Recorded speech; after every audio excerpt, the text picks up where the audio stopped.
We've got content which is 80% about obligations and what will happen if things aren't met, and 20% about how we're practically going to work together. Hello, I am Matt, and I would like to welcome you all to Clause and Effect, a podcast presented by Simply Contract. Joining us today is Richard Beaumont. Richard is an internationally renowned procurement practitioner and business advisor with over 30 years of experience across different industry sectors. Richard is a founder and managing director right now at Bromley Wood Associates, a consulting firm with a focus solely on procurement and supply chain topics. Richard, your career is spanning from that of an army officer to McKinsey consultant to head of procurement and chief procurement officer at Rolls-Royce, among multiple other roles that you have held in different organizations across different industry sectors. We are super glad that you could join us today. And I'm very, very excited to have this conversation with you today about the ins and outs, tips and tricks, requirements in contract management in today's modern procurement organizations. Great having you today. Well, Matthias, I'm delighted to be here too. It's always a pleasure to talk about something that perhaps is on the periphery of procurement, but actually should be at the heart of it. So when you say periphery, I find it very interesting, right? It almost sounds, if I'm putting a different spin on it, almost as contracting is a dirty word in the procurement community. How do you see this, Richard, on the back end of your experience, really 30 years across different industries, across different types of organizations, different sizes? What's the basic role of contracts today? How is it perceived? And maybe how should it be perceived? Do you know what? That's a great question. Let's just paint a picture, if you like, of how this might run in any kind of organization, particularly large organizations who are implementing complex products and particularly services. You know, if we think about it, I mean, let's imagine the scene where we're going to be doing perhaps a big outsource of our IT infrastructure. So data centers, network maintenance is all going to go to a third party. You know, this is scary stuff. You know, for a business that's outsourcing for the first time, they're terrified about loss of control or whether they're going to get what they need. You know, for the outsourcing party, you know, they might be quite familiar with it, but if they're taking on perhaps a client in a regulated industry, they're going to be worried as well because they're going to be on the hook. So how does this run? You know, typically there's a requirement, the procurement team get involved, and then we start the dance. And we'll start with some kind of RFI, RFP. We'll do a down select. We'll find maybe a couple of selected partners that we're interested in. We'll get to a negotiated agreement. And that's kind of the point at which procurement begins to exit stage left. It doesn't completely, but it's still there. Because the next bit is actually the really hard bit, which is capturing everything that everybody set out to achieve in all of those wonderful discussions into a contract. And what typically happens is that we'll have both parties, we'll have the supplier, we'll have various groups from your own company. Procurement is probably still there because they were closest to the process leading up until that point. We'll have the user, we'll have maybe someone from finance. But then what we'll also have, probably for the first time, is a legal team from both sides. And you know what? It's very unusual that it's an in-house legal team. It can be, but more often than not, we're going to bring in a specialist outsourced legal service who perhaps have expertise in contracts for the kind of product or service you're doing. So here we are. We're going to capture our agreement for the provision of outsourced IT for a large multinational company. And we're now here for months.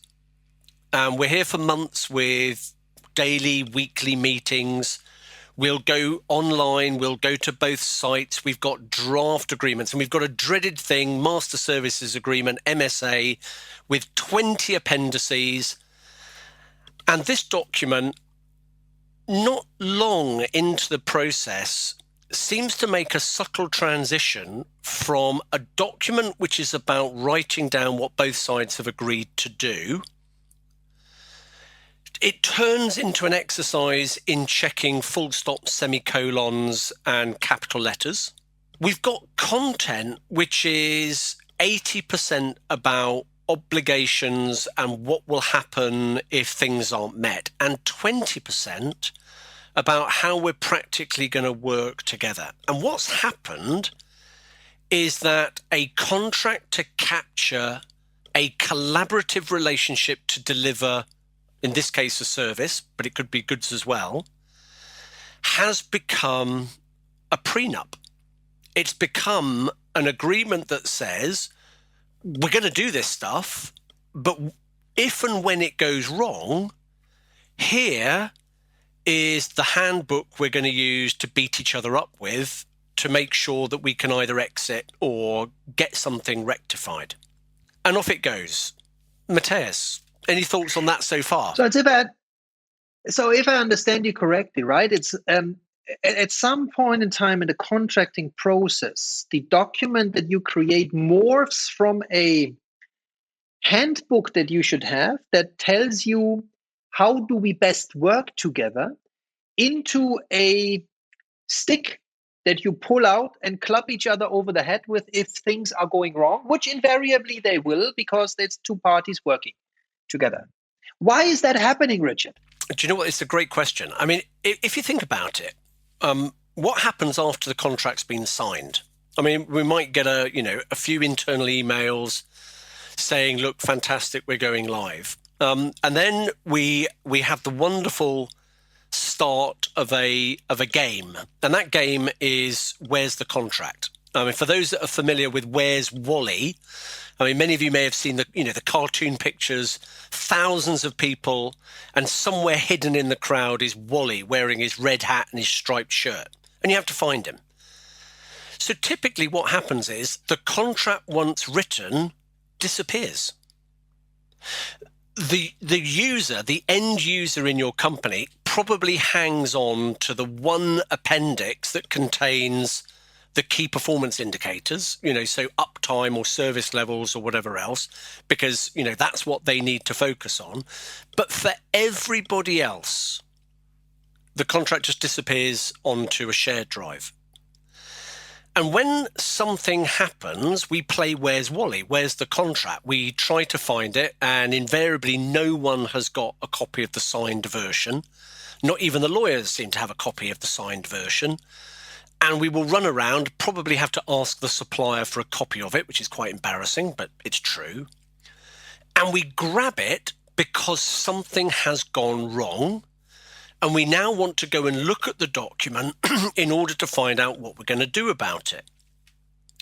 Now, if that happens within the first few months of a contract being signed, the chances are that everybody in the organization is completely familiar with the discussion, the intent, and how it was captured. But if you roll forward 2 years, there's a good chance that many of the people that were involved in setting it up have exited the building. So you have the situation where someone new in procurement or in the end user team has got a problem, has never seen the contract before, digs it out, in the worst case goes and does search for keywords in the document, obligation, penalty, whatever, and immediately the only purpose and the only knowledge of that document is what they're reading on the screen in order to go and resolve whatever problem they've got. So it's almost inevitable that the document in the future is used by people who are not fully familiar with what it was trying to achieve to resolve a problem. And when you're trying to resolve a problem, particularly if it's in something critical, like if you're a bank and you've outsourced your IT and your data center goes down, that's critical. The whole atmosphere of the discussion is not collaborative. It is fix this now or I will do this because on the contract it says that I can do that. So I think that's why it makes that transition. If the ultimate purpose, Richard, as you're saying, it is to create value from a contract, value not only for yourself, but also for your provider, in particular for the more complex relationship, it's a partnership rather than a buyer-seller relationship, then if that is the ultimate purpose, creating value from that relationship, are organizations today structured in the right way to create that value for themselves together with their supplier partners? If you like, that split of organizational structure and the physical document that you're using actually lays at the heart of a lot of what's going on. Let me just bring it back to a slightly different comparison. Think about two people going on a walk in the mountains, and they go and park their car somewhere remote, and they get all their equipment ready, and they get out their map, and they plan their route, and they decide where they're going to go. Nobody would then leave the map in the car and then start walking. And then, several hours later, begin to have an argument about where they are or where they've been or how they're going to get back, and then struggle to wonder how they're going to recover the map that they left in the car. But this is exactly the behavior that happens with contracts. Not only do we not use the document on a day-to-day basis, it only comes out when we've got a problem. And for anybody that's done any kind of navigation with a map, it's a lot easier to work out what to do if you've been following it as you go along than it is to try to pick it up and work out where you are when you're lost. The issue with the organizational structure is that this actually just makes the problem worse. If we think about the way that teams are organized, we have the commercial element, which could be a discrete part of the organization, or it could actually just be the end user, someone who's engaged with the business impact and benefit of whatever you've contracted for. You will have a legal team, either an in-house general counsel and legal advisors, or you'll have an outsourced partner. You'll have procurement, and there may all be other stakeholders like finance or even other end users. Now, all of them came together when the contract was written, but in my analogy of the hill walking, the minute the contract was signed, they basically agreed where they were going, and then they all set off in their own direction, doing their own jobs again.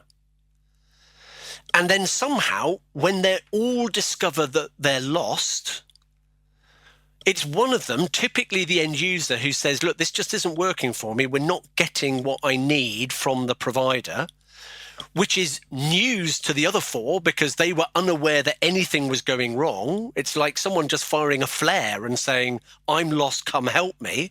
At which point everybody discovers they're all lost because none of them have had any involvement with the contract or the service since the contract was signed.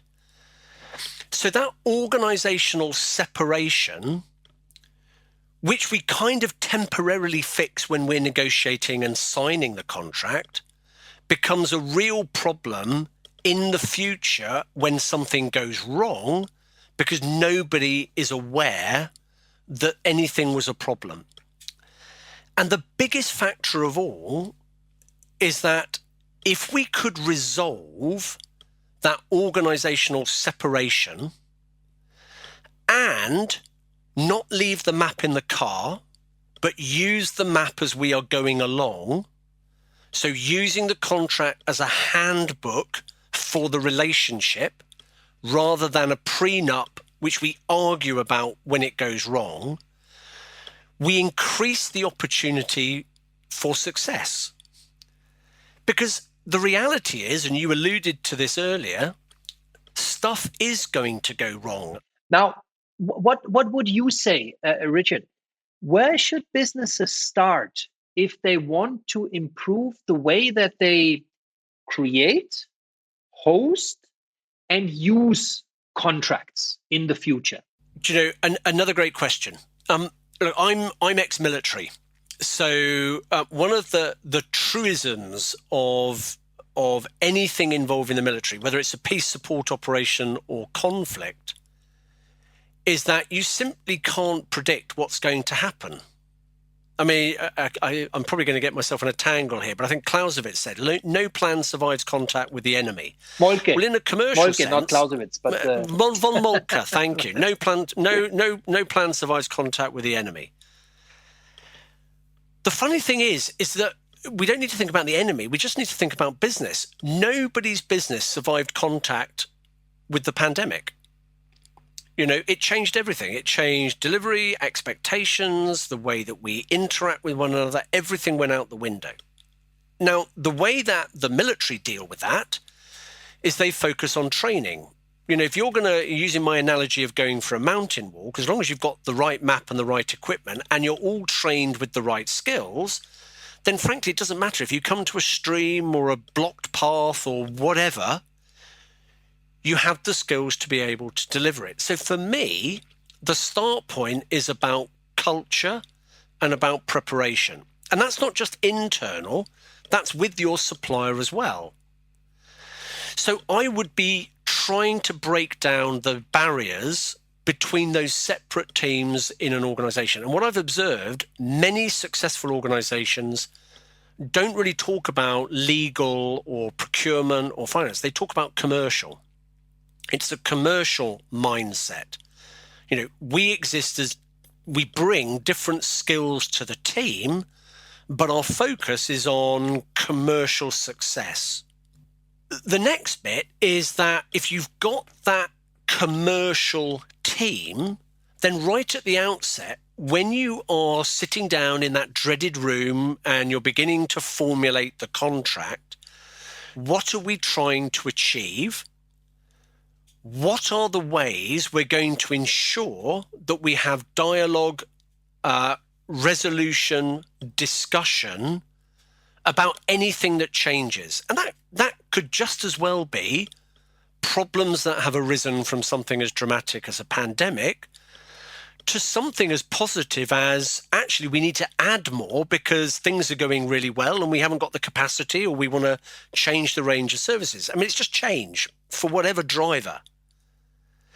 So if you've got an organization where the boundaries have gone, it's a commercial team, and you are writing the contract not with the intent of using it as a prenup, it's not going to change, and when it goes wrong, I'm going to beat you, but writing it as a handbook for engagement, for the relationship, that takes you through what we're trying to achieve, how we're going to discuss and review whether it's still appropriate or whether something has changed externally that makes us need to do something differently, with a positive way of talking that actually encourages ongoing engagement with the supplier by those broader teams to understand how things are going, then you're going to see that shift from the contract being less of an inch thick who, what, where, when, into thinner documents that are focused on outcomes, dialogue, performance standards, of course, and naturally, we're still going to have the what if something becomes terminally wrong. How are both parties confident that they have the ability to get recompense? So there are a few ingredients to success here then, right? One is as you said, the operating model. Another one is then obviously on top of that, culture and training people in the new roles. I'm wondering, Richard, what's the importance of technology versus these more process and culture success factors in driving value in creating contract delight, if you will, rather than contract pain? Do you know what? You're right to pick me up on this, and there is a deliberate reason that I have not mentioned it so far. I talked a little earlier about, where's Wally? The ability to even find a contract when something's gone wrong, to be able to do something about it as a prenup. Technology is there to support us and to help us get to where we want. And the truth is that if today I am at stage 0, I don't know where my contracts are. They're on SharePoint, email, printed copies. My teams are all separate. They don't have that commercial focus. If I take the brave decision to spend a lot of money and bring in some kind of fully integrated contract lifecycle management tool, I will spend a lot of money. I will spend a lot of time. I will probably achieve nothing because I've literally tried to take a stage 0 to a stage 10 in one leap. And it's a bit like, to use a really blunt analogy, it's trying to get cavemen round a fire to run the next moonshot in 2025. You're trying to achieve that much of a leap. And I know that's an exaggeration, but actually it isn't. Because if you look at what's involved in any implementation of technology, it's going to have process problems. It's going to require people to understand new ways of working. It's going to have to find the documents, let alone the horsepower to get everything in there. And all that happens is you lose sight of what you're trying to achieve. Commercially great management of a relationship where the contract is a support, and it becomes an exercise in capturing documents and terms and making it all press of a button. And those two things don't go together. So the approach to technology has to be appropriate to where your start point is. And you know what? For many companies, it is a huge leap of progress simply to have your contracts organized in one place where people can find them. You know, if nothing else, you know, even to the days when we used to have paper folders, you know, having a folder that contained contracts A to Z would be a brilliant first step. Of course, we're beyond that. We can get them on SharePoint. The supplier will have plenty of the same thing with theirs as well. So it seems what you're saying, Richard, obviously, right, is the role that technology can play in that orchestra of value creation is obviously different depending on the maturity level of the organization, right? And it starts with, as you said, just a basic contract repository. It then probably builds into a contract creation process where you can work together, different parties within your organization and another organization, and then have some functionality that you can use to use it as a living document and not so much as the stick that you pull out later. What is, just from your experience, what is the best application of contracting technology that you have seen? Well, beyond the first one, which is being able to find them. So actually technology to help you store and retrieve your contract, as I said, is an essential first step. Beyond that, the next step is if whether technology can help you to understand what you're supposed to be getting, what you're supposed to be doing, your obligations to the supplier, but also those key bits of information, metadata, like, you know, when do things end? Because, you know, if you're blindly walking to the end of a contract, you probably need to do something about it.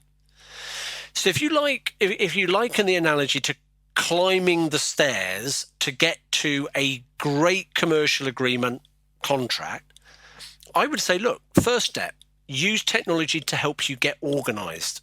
Know where your contracts are. Secondly, once you've got them under control, use technology to help you pull out the key data that matters for the living, breathing service that you're expecting from your supplier. What have they got to give you? What have you got to give them? How are you going to discuss stuff? What are the key dates? The next step is, well, okay, how can technology help us to have good contracts in the first place? And this could be at one end, simple templates. At the top end, it could be clause banks that allow you to build bespoke contracts using industry standard terminology. At the final step, which is probably where we begin to move from dumb systems to artificial intelligence supported systems, it's where we're using an AI-based tool to enable you to identify opportunities for value. And in my book, there are sort of three key areas that, you know, it can do that. Firstly, are your contracts simple and best practice? You know, if you have access to technology that can help you, make sure that what you're asking for is appropriate. And, you know, if I come back to my IT example, there are many, many organizations that have dug out some dusty contract from the 90s about, you know, on-premise infrastructure and tried to use it as the basis for a contract with one of the big cloud service providers. And it's a nonsense. I mean, you're not even aware that you're completely playing on the wrong park. The second part is that AI can look at performance. If you have the ability to connect to other systems, financial systems or KPI monitoring systems, you've got the opportunity for technology to look at whether you're getting what you should have been getting. And the third part, which is, if I come back to that analogy of two questions, am I getting what I'm supposed to be getting? Is what I need the same as it was before? Is that, AI has the ability to look at the broader market in the particular category, product or service that you're getting, to observe whether things are changing. So again, if we talk about,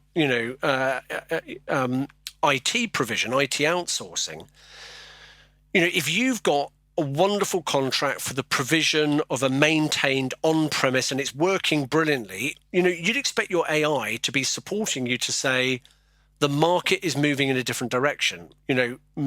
Companies of your type are not doing on-premise, they're moving to cloud.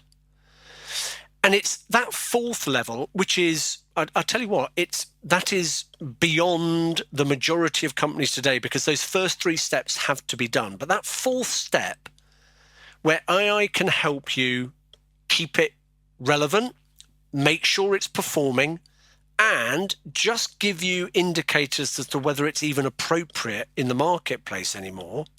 What's your last question, Richard? What is your final tip? What's your actionable advice?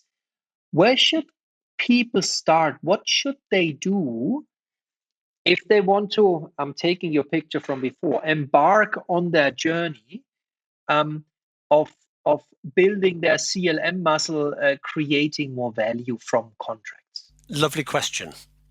Actually, the answer is the very last thing you said. Recognize that there is value in embarking on this journey, because it's huge value. And once you've identified something is valuable, you do what you do for anything else. You set up the team that are going to make that change and to guide you through that change. And, there is a lot of expertise out there. Lovely advice, Richard. If nothing helps, talking always helps in order to get started on a very exciting journey, you might say. Richard, thank you so much for being with us today. That was really lovely. And I'm looking forward to additional conversations that we may have with you. Thank you so much. Matthias, it was a pleasure. Have a great day. So, everyone, that was Richard Beaumont giving us his unique perspective on how contracts should be looked at as a handbook for a better relationship, rather than a prenup you pull out when things have gone wrong, and how technology can help throughout the different stages of maturity in your journey to contract management excellence. If you liked what you heard today, there are more interesting conversations with industry leaders in the upcoming episodes. So, stay tuned and catch us on the next episode of Clause and Effect. Subscribe to the podcast and visit simplycontract.com for more information. See you all soon.